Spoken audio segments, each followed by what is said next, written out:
দুইটা ম্যাচ জেতার পরেও বাংলাদেশ দলের সুপার ফোরে খেলা এখনো কনফার্ম না। তাদের তাকিয়ে থাকতে হচ্ছে বি গ্রুপের লাস্ট যে ম্যাচ আফগানিস্তান এবং শ্রীলঙ্কা খেলবে সেই ম্যাচটার দিকে। অর্থাৎ ওই ম্যাচের রেজাল্টের উপর নির্ভর করছে বাংলাদেশ দল এশিয়া কাপের সুপার ফোরে কোয়ালিফাই করবে কি করবে না। মানে সমীকরণ দেখেন, হিসাব নিকাশের ব্যাপারটা আসলে কেমন, যে বাংলাদেশ দল দুইটা ম্যাচ জিতেছে, তারপরেও তারা সুপার ফোরে টিকিটটা কনফার্ম এখনো করতে পারেনি। তো বাংলাদেশ দলের জন্য আসলে সবচাইতে গুরুত্বপূর্ণ যে কাজ ছিল সেটা হলো যে লাস্টের ম্যাচটা, মানে আফগানিস্তানের সঙ্গে ম্যাচটা বাংলাদেশ দলকে জিততেই হতো। যদি ওই ম্যাচটা বাংলাদেশ দল হেরে যেত তাহলে পারে তো ওই দিন গাই তাদের বিদায় নিতে হতো, তল্পি তল্পা গুটিয়ে তাদেরকে দেশে ফিরে আসতে হতো। তার মানে আফগানিস্তান ম্যাচটা বাংলাদেশের জন্য ছিল ডু অর ডাই ম্যাচ।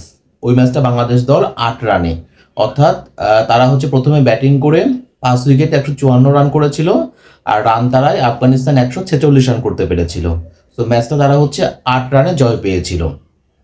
এখন বাংলাদেশ দল তাদের কাজটা করেছে, অবশ্যই করেছে, যেহেতু ডু অর ডাই ম্যাচটা তারা জিতেছে। বাট দেখেন, আমাদের এই যে এখন যে সমীকরণের যে মায়ের প্যাচ, আমরা যে সমীকরণের হিসাব নিকাশ আমরা করছি, আসলে কিন্তু এরকম সমীকরণের মার প্যাচে আমাদের যাবার কোনো কথা ছিল না। আমরা এশিয়া কাপের আগে কিন্তু খুব ভালো প্রস্তুতি নিয়েছিলাম, তাই না? এশিয়া কাপের আগে আমরা টানা 3টা সিরিজ, শ্রীলঙ্কার মাটিতে শ্রীলঙ্কার সঙ্গে আমরা জয়লাভ করেছিলাম, দেশের মাটিতে পাকিস্তানের সঙ্গে জয়লাভ করেছিলাম, এরপরে নেদারল্যান্ডসের সঙ্গে সিরিজ জিতে আমরা এশিয়া কাপ খেলতে গিয়েছি, এবং সেখানেও কিন্তু আমাদের খুব ভালো শুরু হয়েছিল। হংকংয়ের বিপক্ষে ম্যাচটা আমরা প্রত্যাশিত জয় দিয়ে শুরু করেছিলাম, যদিও এই যে ধরুন এখন আমাদের নেট রান নেটের হিসাব করতে হচ্ছে, সমীকরণ করতে হচ্ছে, হংকংয়ের মতো প্রতিপক্ষের বিপক্ষে বাংলাদেশ দল জয় পাবে এটা খুবই স্বাভাবিক ব্যাপার ছিল। বাংলাদেশ দল জয় কিন্তু পেয়েছেও, আলটিমেটলি বাংলাদেশ জিতলে পারেও তারা কিন্তু সমর্থকদের মন ভরাতে পারেননি। ওই ম্যাচটাতে আমাদের সামনে সুযোগ ছিল নেট রান রেটটা বাড়িয়ে নেওয়ার, কিন্তু বাংলাদেশ দল কেন জানি হংকংয়ের বিপক্ষে ম্যাচটা খুব সাবধানে খেলেছে, খুব সতর্ক ছিল, এবং সে কারণেই কিন্তু আমরা আমাদের স্বভাবসুলভ ব্যাটিংটা করতে পারিনি, ক্রিকেটটা খেলতে পারিনি, এবং আমরা আমাদের নেট রান রেটটা বাড়িয়ে নিতে পারিনি। এরপরে দেখেন, শ্রীলঙ্কার বিপক্ষে যে ম্যাচটা বাংলাদেশ দল খেলেছে, ওই ম্যাচটা বাংলাদেশ দল 6 উইকেটে হেরেছে। আলটিমেটলি ওই ম্যাচটাতে কিন্তু আমরা সবাই ধরেই নিয়েছিলাম যে বাংলাদেশ দল জিতবে। মানে আমরা আবুধাবিতে আমরা নাগিন, যে আমরা ওই যে নাগিন ক্লাসিকও যে বলি, আমরা নাগিন ডান্স আমরাই দিব, সেটাও কিন্তু আমাদের হয়নি। অথচ শ্রীলঙ্কায় বাংলাদেশের জন্য সহজ প্রতিপক্ষ ছিল তুলনামূলক বিচারে হংকংয়ের পরে, কিন্তু আমরা শ্রীলঙ্কার সঙ্গে ব্যাটারদের ব্যর্থতার কারণে ওই ম্যাচটা নিয়ে নতুন করে কোনো কিছু আর বলার নাই। ওই ম্যাচে আমাদের ব্যাটাররা যেভাবে ব্যর্থ ছিলেন, মানে এইটা একজন বাংলাদেশের ক্রিকেট প্রেমী হিসেবে সবাইকে খুব হতাশ করেছে।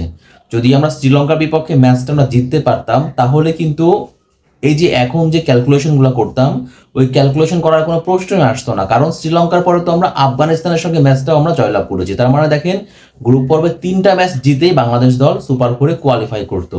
আলটিমেটলি শ্রীলঙ্কার কাছে যখন আমরা 6 উইকেটে আমরা হারলাম, এরপরেই আফগানিস্তানের সঙ্গে ম্যাচটা তখন ডু অর ডাই ম্যাচ হয়ে গেল, এবং ওই ম্যাচে বাংলাদেশ দল বলতে হবে তাদেরকে তো বাঘ বলা হয়, রয়্যাল বেঙ্গল টাইগার বলা হয়, তারা কিন্তু মরণ কামড় দিয়ে জয়টা তুলে নিল 8 রানে। বাট আলটিমেটলি ওই ম্যাচটাতেও বাংলাদেশ যেভাবে শুরু করেছিল, প্রথম 10 ওভার যেভাবে তারা ব্যাটিং করেছে, তাতে নিঃসন্দেহে 180 রান তো বাংলাদেশ করতেই পারতো ম্যাচটায়।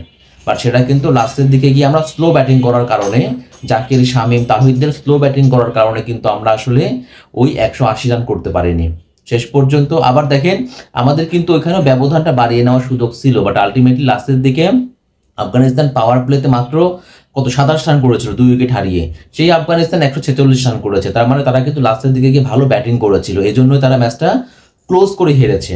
আর ওই হারের কারণেই কিন্তু আমরা ওই যে আমাদের যে নেট রান রেটের যে ব্যাপারটা, রান রেট, ওই ক্যালকুলেশনে কিন্তু আমরা পিছিয়ে গিয়েছি। তার মানে আমরা 2টা ম্যাচ জিতলে পারেও আমাদের নেট রান রেটটা কিন্তু আশানুরূপ হয়নি, প্রত্যাশিত কিন্তু আমাদের হয়নি। সো এখন সবথেকে বড় যে প্রশ্ন, সেটা হচ্ছে বাংলাদেশ দল কি সুপার ফোরে কোয়ালিফাই করতে হবে?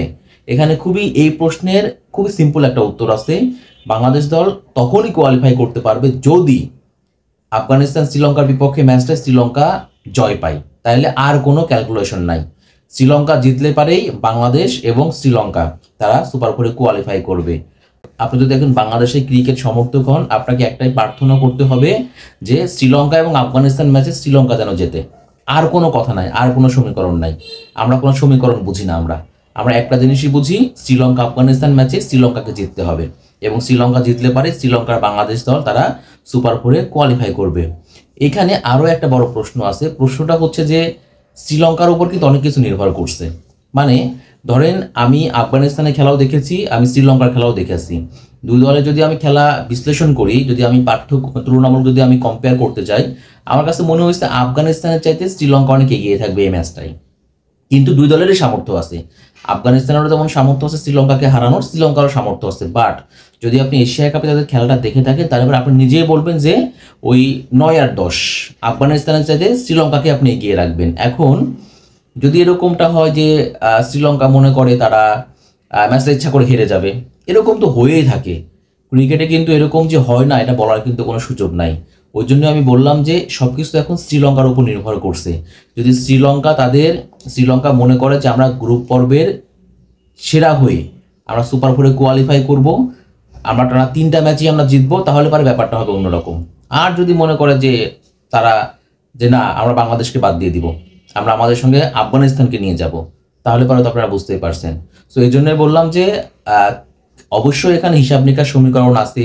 বাংলাদেশ দল 2টা ম্যাচ জয়লাভ করেছে, তারপরে তাদের সুপার ফোর এখনো নিশ্চিত হয়নি, তাদের তাকিয়ে থাকতে হচ্ছে শ্রীলঙ্কা আফগানিস্তান ম্যাচের দিকে। সো আমরা ওই কত ওভারে জিততে হবে বা কত রানের ব্যবধানে হারাতে হবে এইসব সমীকরণে না যাই, আমরা শুধু একটা কথাই বলি, ক্রিকেটে অনেক কিছু যেহেতু হয়ে থাকে, সো শ্রীলঙ্কা আফগানিস্তান ম্যাচেও আমরা চাইবো যে দুই দল তাদের সেরাটা নিংড়ে দিবে এবং শেষ পর্যন্ত শ্রীলঙ্কা তারা আফগানিস্তানকে হারাবে। ব্যাস, শ্রীলঙ্কা আফগানিস্তানকে হারালে পারেই বাংলাদেশ এবং শ্রীলঙ্কা তারা সুপার ফোরে কোয়ালিফাই করবে।